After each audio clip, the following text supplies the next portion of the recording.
New at 5, a proposal to add a fuel depot to this area of Jacksonville's northwest side has people living around it just up in arms. On your side, Zach Wilcox joins us live from the Dinsmore area on Garden Street. And Zach, there are a lot of changes coming to that area.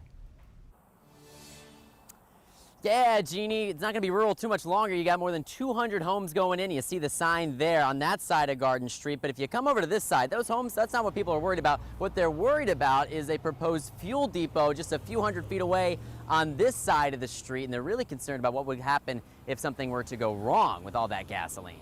This is absurd to even consider putting this type of a depot in our residential community.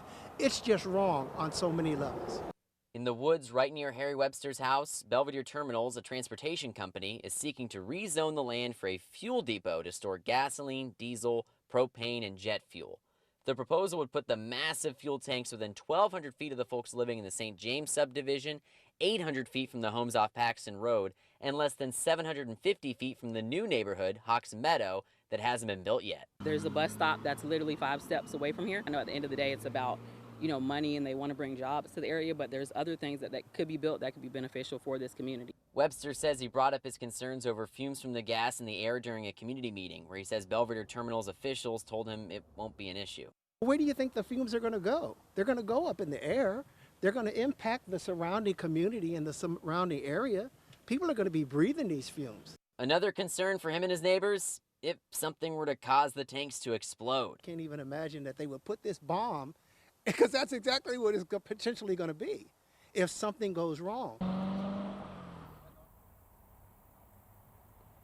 All right, so some concerns there. I did reach out to Belvedere Terminals. That's, of course, who we didn't hear from in that story. Just talk with them. They mentioned this location is really perfect for them because it's near the railway, and that's where they would put the gas on to take down to retailers all throughout Florida. But I did get a statement from the COO recently. He mentioned that they're going to have a state-of-the-art system to protect any kind of odor from escaping from those tankers. And he also mentioned they've met every kind of safety standard they need to protect not only their workers, but residents nearby. Of course, that hasn't quelled the concerns of people here, and they will be at a meeting tomorrow night at a zoning meeting to make sure their concerns are heard before any votes happen by the city council to see this thing come to fruition.